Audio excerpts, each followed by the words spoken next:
Bienvenidos, en este video abordaremos varias preguntas asociadas al mito desde la visión del libro Mitologías del semiólogo francés Roland Barthes. ¿Qué es un mito para Barthes y por qué considera importante que un comunicador comprenda el concepto? Para Roland Barthes, el mito es un habla elegida y regulada por el ser humano. En este sentido, no puede limitarse a ser un objeto o idea, puesto que se trata de un modo de significación y un sistema de comunicación.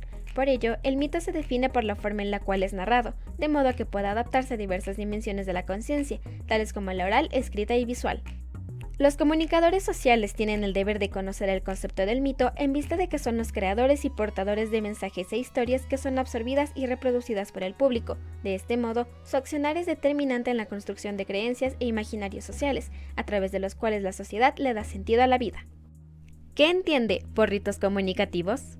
Por ritos comunicativos se entiende al conjunto de prácticas, en este caso sociales, que tienen la función de transmitir una interpretación de la realidad en específico. Su fundamento se encuentra en la semiología, puesto que están mediados por signos que emiten mensajes implícitos.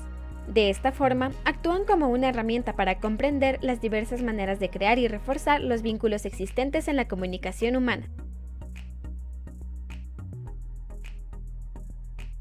El mito como tal no es ahistórico en su totalidad. Más bien, cuando tocamos su forma como punto de partida para un análisis, su sentido pierde relevancia, y todo el peso histórico del mito recae sobre su sentido. Entonces, al devenir la forma, la historia se evapora. No queda más que la letra. El mito se vuelve un sistema puramente lingüístico. El sentido contenía un sistema de valores, una historia, una geografía, una moral, una literatura. La forma ha dejado toda esta riqueza. Para dar cabida a la gramática hace falta dejar atrás toda esa historia, ponerla entre paréntesis, prepararla para darle un significado. El punto capital de todo esto es que la forma no suprime el sentido, sino que lo empobrece, lo aleja, lo mantiene a su disposición. Es por ello por lo que el mito puede considerarse también un hecho histórico. En este juego de mostrar y ocultar el sentido y la forma es donde el mito se vuelve histórico o ahistórico. ¿Por qué la semiología solo puede tener unidades a nivel de formas? El característico plano tridimensional de unidades que posee la semiología, el significante, el significado y el signo, solo es posible en sus formas debido a que el campo de los contenidos es muy limitado, ya que siempre realiza una sola operación, sea lectura o desciframiento. La forma siempre contendrá estas tres unidades, y a las mismas se les podrá adjudicar contenidos diversos, sin embargo, nunca serán lo mismo.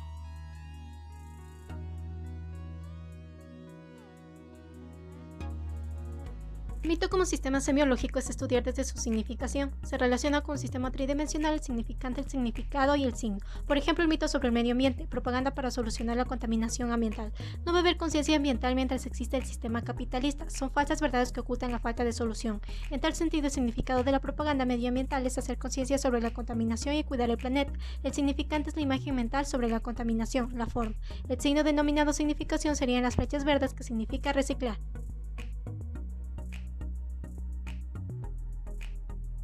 Quiere decir que el significante expresa el significado, el objeto se relaciona con el signo, se le denomina metalenguaje. El objeto es reducido al simple estatuto del lenguaje. La escritura y la imagen se dotan de la misma función significante, una y otra se constituyen en un lenguaje objeto.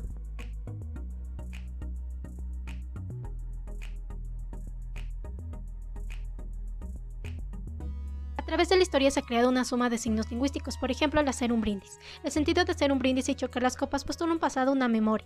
El significado va a estar determinado históricamente, en este caso brindas deseando prosperidad.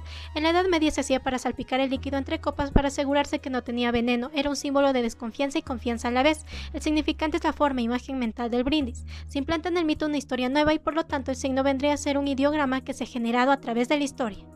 Oye, comenta la siguiente cita. El sentido contenía un sistema de valores, una historia, una geografía, una moral, una literatura. Como suma de signos lingüísticos, el sentido del mito tiene un valor propio, forma parte de una historia ya que construye una significación que podría muy bien bastarse a sí misma. El sentido ya está completo, postula un saber, un pasado, una memoria, un orden comparativo de hechos, de ideas y de decisiones. El sentido será como una reserva instantánea de historia, como una riqueza sometida, factible de hacer cargo o alejar a una especie. 9. ¿Cuál es el problema de la forma en el mito? Explique con un ejemplo propio. Al devenir la forma, el sentido se vacía y la historia se evapora. Es solamente una imagen, no un símbolo. Empobrece el sentido del saber por medio del concepto. Su pobreza actual requiere una significación que la reemplace. Por ejemplo, un estudiante de la Politécnica Nacional viste un exterior de la Universidad Central del Ecuador. Este estudiante no es el símbolo de la institución y no quiere decir que pertenezca a ella, sino se ofrece como una imagen rica, vívida, espontánea, ya que se convierte en una presencia prestada, solo el logotipo. Hay que poner en paréntesis la biografía de aquel estudiante, si quiere librar la imagen, prepararla para recibir otro significado. La forma no suprime el sentido, lo aleja. 10. Como un ejemplo explica la significación dentro del mito. La significación mítica nunca es completamente arbitraria, siempre es parcialmente motivada. Juega con la analogía del sentido y la forma. No hay mitos sin forma motivada. Por ejemplo, el surrealismo.